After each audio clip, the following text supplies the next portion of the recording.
Hello everyone, welcome to DRS. आज हम पढ़ने जा रहे हैं chapter 2 forest and wild life resources. तो चलिए शुरू करते हैं। तो इस चैप्टर में मेनली बहुत शॉर्ट में चीज़ें दी गई हैं। तो आप लोग बचपन से ये चीज़ें पढ़ते आ रहे हैं, तो वीडियो को एंड तक देखिए। हो सके तो 2x पे देख के जल्दी जल्दी ख़त्म कर दीजिए।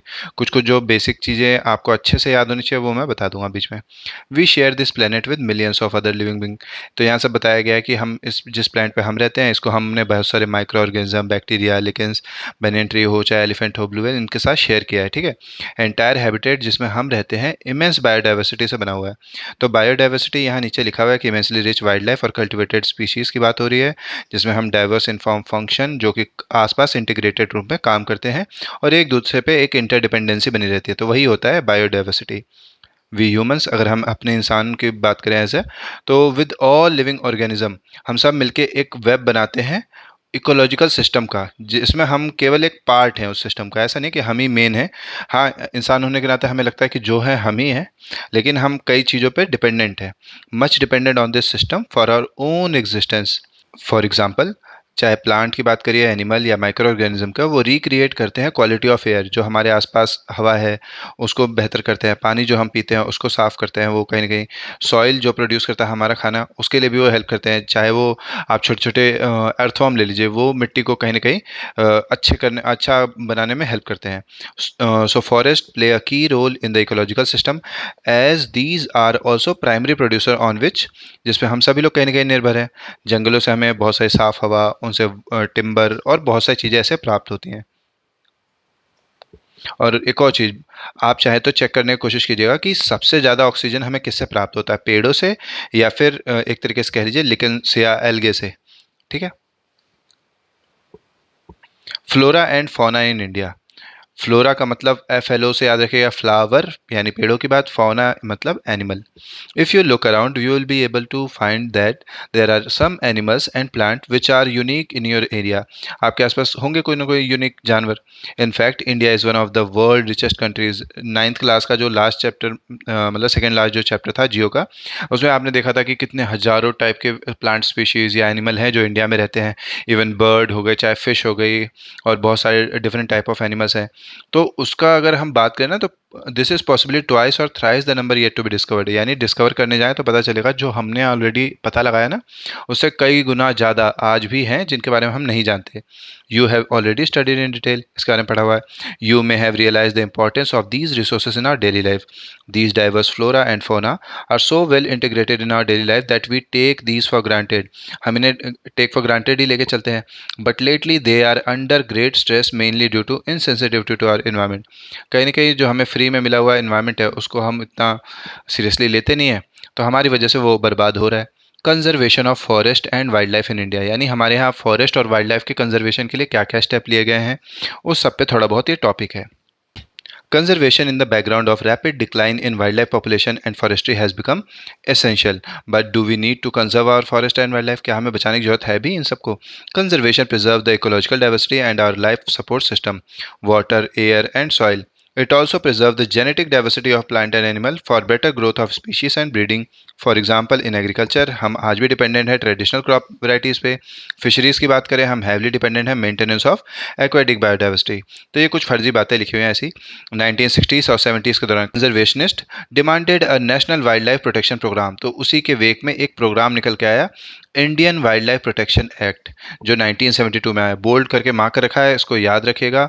ये बहुत बार MCQ में आ चुका है कि कौन से ईयर में आया ये। ठीक है। और इसी के सीक्वेंस में मैं बाकी चीज़ें भी बता दूंगा। Was implemented an all India list of protected species was also publish. इसी के साथ साथ कि हमें किस किस को बचाने की जरूरत है। The thrust of the programme was toward protecting the remaining population of certain endangered species by banning hunting, giving legal protection to their habitat and restricting trade in wildlife। यानी इस जैसे हमारे यहाँ क्या है कि हम बोले कि ये चीज़ नहीं करना, लोग उतना नहीं सुनेंगे, लेकिन कानून आ जाएगा तो धीरे धीरे एक प्रेशर बनता रहता है कि हाँ यार, अगर हम गलत करेंगे तो सजा मिल सकती है। उसी तरीके से जब ये कानून आ गया तो उसके बाद कहीं ना कहीं कई चीज़ों पर रोक लगा। Subsequently, central and many state government established national park and wildlife sanctuaries, about which you have already studied। 9th class में हमने कईयों का नाम सुना उनमें से। The central government also announced several projects for protecting specific animals which are gravely endangered, जो हमारे यहाँ कई हैं जो खतरे में हैं। एग्जाम्पल के लिए टाइगर का ले लीजिए, द वन हॉर्न राइनोसरस जो यहाँ पे हमने दे रखा है, काजीरंगा में आपको देखने को मिलेंगे। कश्मीर स्टैग या फिर हंगुल जो इस साइड आपको दिख रहा है, इसका नाम है Kashmir Stag. Three type of crocodile, fresh water crocodile, salt water crocodile या फिर घड़ियाल। दिल्ली के चिड़ियाघर में अगर देखने जाएंगे तो ये घड़ियाल देखने को मिल जाएगा, लंबी सी चोंच होती है इनकी, ठीक है। तो ये भी कहीं ना कहीं खतरे में है। एशियाटिक लायन जो कि आपको गिर में देखने को मिलेंगे जो गुजरात का है। And other, most recently Indian elephant, blackbuck chinkara, इसका नाम तो अगर आपने न्यूज़ में सुना होगा, हमारे सैलू भाई ने जाके शिकार करके आ गए थे जिसकी वजह से इनके ऊपर काफ़ी समय तक केस चला। अभी फ्री हुए या नहीं आप पता लगाने की कोशिश कीजिएगा, ठीक है। The Great Indian Bustard, Godawan, and the Snow Leopard have been given full and partial legal protection against hunting and trade throughout the India. तो ऐसे कई सारे जानवरों की लिस्ट है जो हमारे यहाँ इंडेंजर्ड है, तो उनको प्रोटेक्शन के लिए गवर्नमेंट ने अलग अलग, स्टेट गवर्नमेंट हो चाहे सेंट्रल गवर्नमेंट है, दोनों ने ही अलग अलग प्रोग्राम बनाए हैं जिनको उन्हें संरक्षण देने की कोशिश की गई है, ठीक है। प्रोजेक्ट टाइगर की बात कर लेते हैं। तो 1972 में आया वाइल्ड लाइफ प्रोटेक्शन एक्ट, उसके जस्ट नेक्स्ट ईयर है प्रोजेक्ट टाइगर। तो एग्जाम में आता है तो कंफ्यूज नहीं हो जाना क्योंकि यार डेट कैसे याद करूंगा इतने सारे, ठीक है। तो एक याद करेंगे उससे दूसरा अपने आप ही याद हो जाएगा। Tiger is one of the key wildlife species of fauna web. 1973 authorities realise कि हमारे यहाँ आबादी बहुत कम हो गई है। जब साल 1900 के आसपास की बात करें तो लगभग हमारे यहाँ 55,000 आबादी थी। धीरे धीरे ये आबादी 1827 बच गई थी 1973 आते आते। ऐसा कैसे? अगर आपको नाइन्थ क्लास का चैप्टर याद हो जिसमें थोड़ा फॉरेस्ट्री वगैरह से रिलेटेड जो टॉपिक था, ठीक है, हिस्ट्री का, तो उसमें आपने पढ़ा होगा 1875 से लेके 1925 के बीच में लगभग 60 या 90,000 के आसपास टाइगर का शिकार हुआ था।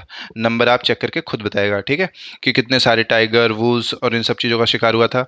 तो अब इतने सारे शिकार करेंगे तो नंबर गिरेंगे ही, तो बहुत कम बच गए थे, 55,000 बचे थे at the turn of the century. The major threat to the tiger population are numerous such as poaching for trade, shrinking habitat, depletion of prey based species, growing human population. तो ऐसे कई कारण हैं जिसकी वजह से इनकी आबादी घटी, तो इनको भी आपको पता रहना चाहिए, हल्का फुल्का एग्जाम में आए तो लिख सकें।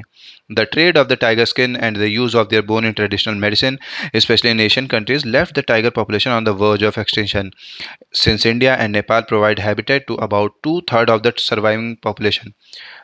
और ये अभी डाटा मैं आपको बताऊंगा तो थोड़ा और आपको यूनिक लगेगा। In the world these two nation became prime target for poaching and illegal, क्योंकि सबसे ज़्यादा आबादी यहीं पे है तो सबसे ज़्यादा शिकार भी यहीं पे होने लग गए। Project tiger, one of the well published wildlife campaign in the world, was launched in 1973. Tiger conservation have been viewed not only an effort to save an endangered species but with equal importance as means for preserving biotype of sizable magnitude. अब ये कुछ नाम मैंने यहाँ bullet से बना के दिखाए हैं, ये आपको नाम भी याद रखना है और स्टेट भी याद रखना है। ये इवन ये इस साल वाले एग्ज़ाम में 2025-26 वाले बोर्ड में भी यहाँ से क्वेश्चन आया था एमसीक्यू में, तो ज़्यादा चांसेस हैं आने वाले सालों में भी आएगा। तो कृपया करके विद मतलब कौन से नेशनल पार्क हैं और कौन से स्टेट में है वो याद रखने की कोशिश करना है, ठीक है। तो कॉर्बेट नेशनल पार्क ये जो सबसे पुराना है, लगभग 1936 में हमारे यहाँ स्टार्ट हुआ था, ये उत्तराखंड में है। Sundarban national park West Bengal में, Bandhavgarh national park MP, Sariska Rajasthan, Manas Assam, Periyar Kerala, ठीक है। अब यहाँ एक और चीज़ कि अकॉर्डिंग टू 2022 हमारे यहाँ टाइगर का भी सेंसस होता है। जैसे लास्ट सेंसस जो हमारा एज ए ह्यूमन इंडिया में जो हुआ था वो 2011 का था, वैसे ही टाइगर का भी सेंसस हर 2 साल के आसपास होता रहता है। लास्ट जो सेंसस का डाटा मुझे मिला वो 2022 का, जिसके तहत क्या पता चलता है कि 3682 इतने ही टाइगर्स हैं जो इस टाइम पे हैं इंडिया में, और ये दुनिया की लगभग 75% पॉपुलेशन है। सोच के देखिए कि दुनिया के 3/4 टाइगर जो बचे हैं वो इंडिया में हैं, और वो भी कितने हैं, 3682। सुनने में एक बार सोच के देखिए नंबर बहुत कम है, जबकि हमारा नेशनल एनिमल है। Banning the export of tiger, अच्छा इसमें एक और ख़ास बात यह है कि इन सब का श्रेय हम इंदिरा गांधी जी को भी दे सकते हैं, क्योंकि इंदिरा गांधी जी के कार्यकाल के दौरान ही प्रोजेक्ट टाइगर हो गया, चाहे आपका वाइल्ड लाइफ वाला एक्ट हो गया, और ये जो नीचे चीज़ें लिखी है कि banning the export of tiger skin in 1969, banning tiger shooting in 1970 और प्रोजेक्ट टाइगर लॉन्च करना है 1973 में, इन सब में हम श्रेय दे सकते हैं हमारी इंदिरा गांधी जी को, ठीक है। The conservation program are now focusing on biodiversity rather than on a its component, there is now a more intense search for different conservation measure, increasingly even insect beginning to the find place. Simple सी बात अगर मैं बताऊं तो wild life act बाद में जब आगे रिवीजन हुआ 1980 में और 1986 में, तो कई अलग अलग प्रकार की बटरफ्लाई, मॉथ, बीटल्स और ड्रैगन फ्लाई, इन सबको भी लिस्ट में ऐड कर दिया गया। बाद में 1991 के समय में लगभग 6 अलग अलग स्पीशीज के पेड़ों को भी ऐड किया गया इस लिस्ट में। ठीक है। Type and distribution of forest and wild life resources, even if you want to conserve our vast forest and wild life resources, it is rather difficult to manage. Manage करना कहीं ना कहीं डिफिकल्ट है, और control चाहे regulate करने की बात हो। In India much of its forest and wild life resources are either owned or managed by government through the forest department. यानी जैसे हमारे यहाँ यूपीएससी से लोग आईएएस बनते हैं, उसी तरीके से आईएफएस करके भी लोग ऑफिसर बनते हैं जो फॉरेस्ट ऑफिसर्स होते हैं। तो इस तरीके से हमारे यहाँ जंगलों के लिए एक सेपरेट डिपार्टमेंट भी है। They are classified under the following category, यानी जंगलों को हमारे यहाँ अलग अलग टाइप में बांटा गया है। पहला है रिजर्व फॉरेस्ट, दूसरा प्रोटेक्टेड, तीसरा अनक्लास। ये तीनों का डेफिनेशन आपको याद रखना है, एग्जाम में आने के चांसेस रहते हैं। ठीक है। So reserve forest, more than half of the total forest has been declared as reserve forest. Reserve forests are regarded as the most valuable as far as conservation of forest and wildlife. यानी जंगलों को बचाने में अगर सबसे main अगर किसी को बात करेंगे तो वो है रिजर्व फॉरेस्ट, जो कि लगभग हाफ के बराबर होता है। Protected forest, almost 1/3 of the total forest area is protected forest as declared by the forest department. The forest land are protected from any further depletion. यानी जो एरिया बिल्कुल प्रोटेक्टेड में डाल दिया जाता है वो उससे कम नहीं होना चाहिए, बढ़ जाए भले ही। अनक्लास्ड फॉरेस्ट, हाँ हमारे यहाँ न्यूज़ वगैरह में देखेंगे तो आए दिन कोई ना कोई उसमें, चाहे जंगल वाला ऑफिसर हो, वहाँ का कोई नेता हो, पेड़ों को कटवाने में लगे रहते हैं, तो वो एक अलग बात है। अनक्लास्ड फॉरेस्ट की बात करें, these are other forest and wasteland belonging to government and private individual और कम्युनिटी। जैसे नॉर्थ ईस्ट रीजन्स में अगर इंडिया के हम देखेंगे ना, तो वहाँ की कम्युनिटीज़ बहुत सारे जंगलों को मतलब बचा के चलती हैं। ठीक है। गवर्नमेंट से ज़्यादा काम तो वही कर रहे हैं वहाँ पे। Reserved and protected forests are also referred to as permanent forest.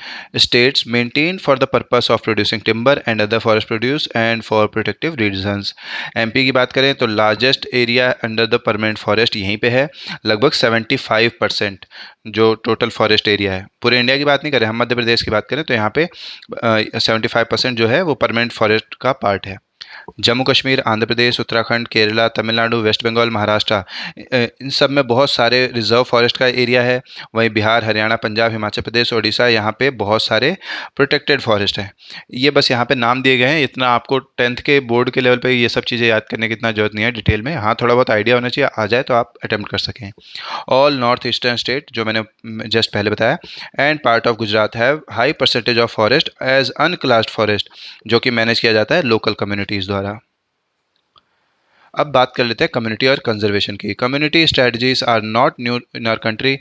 We often ignore that in India forest are also home to some traditional community. यानी जो हमारे यहाँ, जैसे आपने कई बार सुना होगा जनरल, ओबीसी, एससी, एसटी, तो जो आप एसटी सुनते हो ना, शेड्यूल्ड ट्राइब, यानी जो ट्राइबल कम्युनिटीज़ हैं या फिर कह लीजिए ट्रेडिशनल कम्युनिटी जो फॉरेस्ट में रहती है, उन्होंने काफ़ी सालों से इसे प्रोटेक्ट करके रखा है। वो पूजा करते हैं इसकी, और उन्होंने प्रोटेक्ट भी किया है एक सर्टेन समय तक।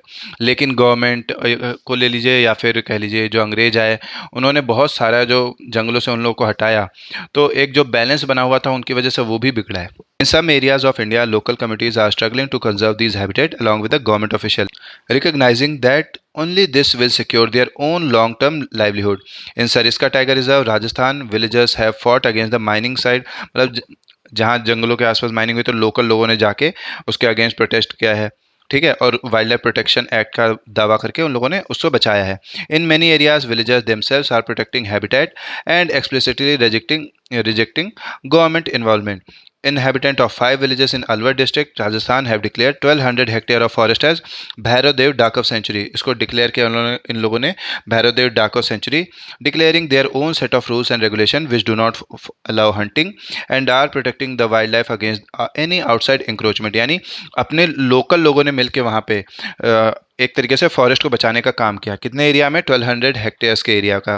तो अगर एग्ज़ाम में आप लिखना चाहें तो लिख दीजिएगा, बाकी याद ना रहे तो कोई बात नहीं, क्योंकि इतना डिटेल्ड में एग्ज़ाम में अभी तक नहीं देखा गया है।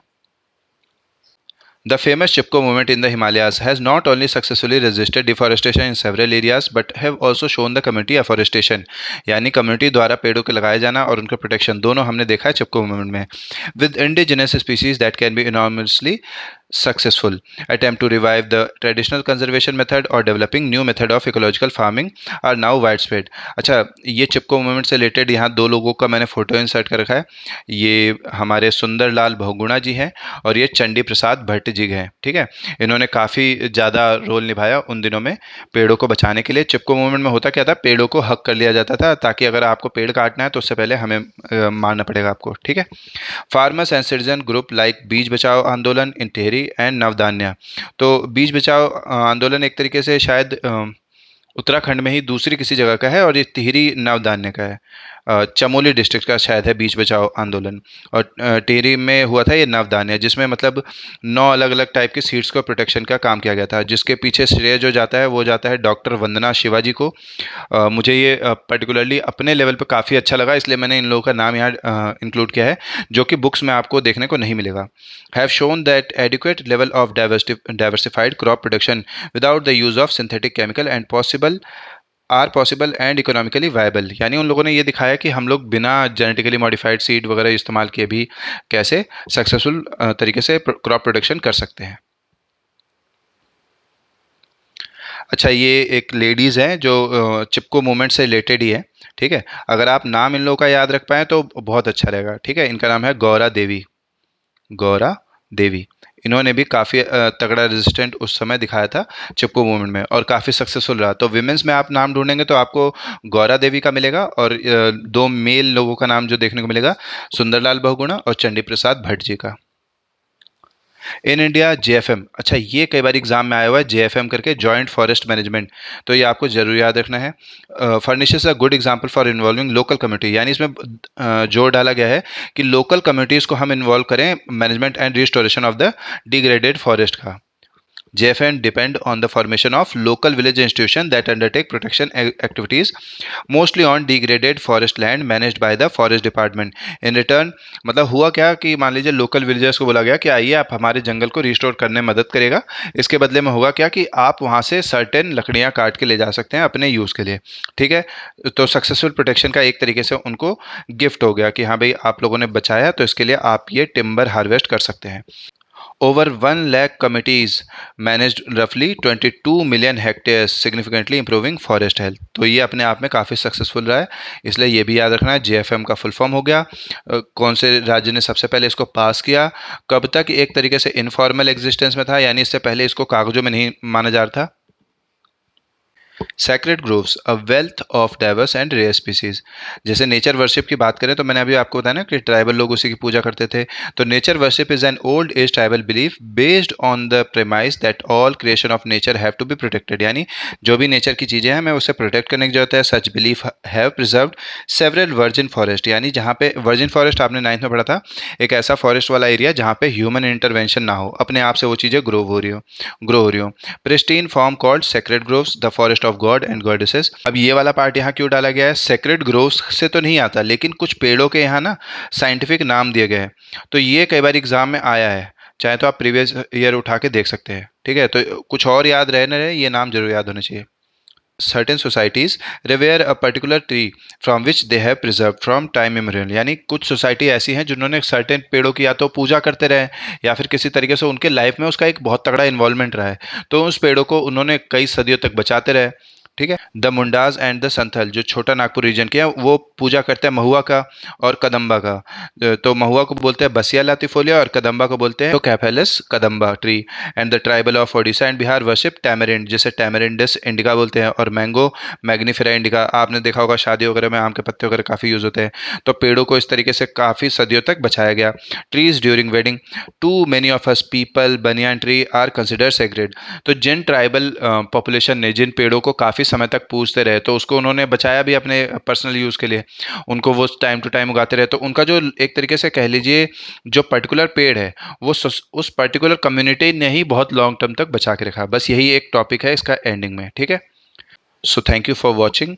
सब्सक्राइब करना ना भूलें, वो घंटी भी बजा दें, और कोई अगर डाउट होता है तो कमेंट सेक्शन खुला हुआ है आपके लिए. Bye bye.